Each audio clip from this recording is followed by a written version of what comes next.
Alright, so I thought I'd make a video instead of just sending you a picture of my design so I can actually walk through it. I figured that'd be a little bit easier than having to try and write it all out and explain it. So, this is my winterized dog door. So, there are various parts to the door, and I was trying to just come up with an idea myself. I know there's lots of different ways to winterize dog doors. I saw in the description that you didn't want us to just put some sort of insulating material in the door and then be kind of done. So my concept is a little bit different.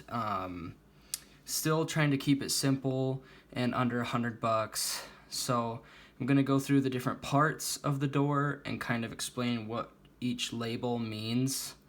So this is the dog door itself. It measures 12 inches by 22 inches.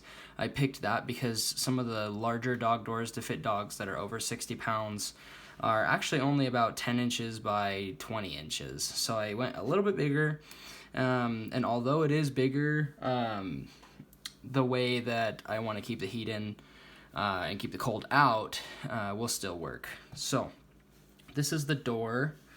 Inside the door, I was researching online some of the better fabrics that you can use on the door, and so I found one called OtterTex. And it's waterproof and insulating material, and it doesn't have to be super thick to keep the cold out.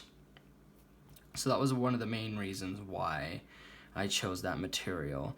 Not only this, but I do have a two-system door. So for example, over here you can see the dotted line. This door right here actually has a second door on the outside and a little space of about the width of the wall of the house. This door is not meant to be put in a door. It's meant to be put on the side of the wall like many homeowners do with their dog doors. So, for example, you have the second one right there, and here's just the inside of the wall, and the second dog door, that is the outside part of the door. All of this part of the door is on the inside of the house. So, with that, I also decided to find some magnets online. These magnets come in like 16 packs, so you could put 2 on each side and 2 on the bottom to have 6 on each, and you'll still have extras, which is great. And then comes the part to heat the place. Like, for example, you could just use these fabric and hope that the cold doesn't get in.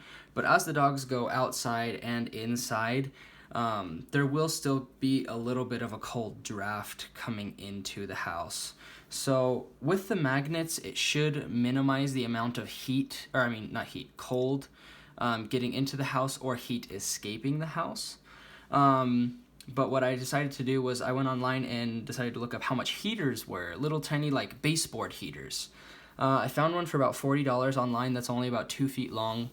And so basically what it would do is the air has an intake up here, and then as it gets blown out through the bottom as heat.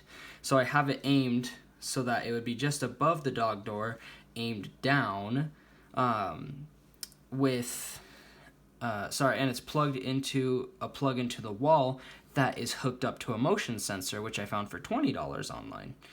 And so as the dog goes outside the house, it triggers the motion sensor, which then blows heat in front of the dog door.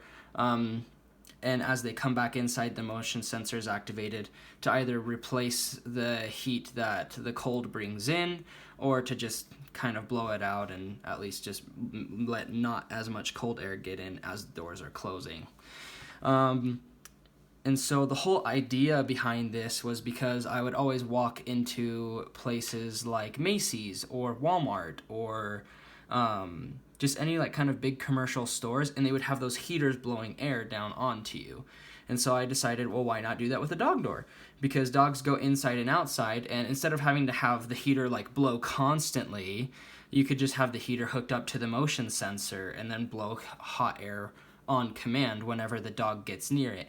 Even if he just walks past it, it's not going to hurt to have some more warm air inside the house. Thus, it minimizes the amount of energy consumed by the heater.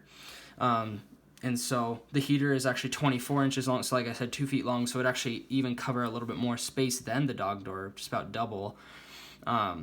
maximizing the amount of effectivity or effectiveness that the door provides by itself plus the heater.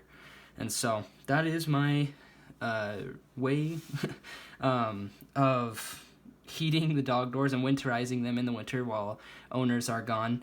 The fabric that goes inside the door is only $8 a yard. The motion activated plug or outlet is only $20. The heater's $40 and the magnets are about $14. I think the total comes around to like $82.11 before tax. After taxes, still be under $100. And so this is my winterized dog door for under $100.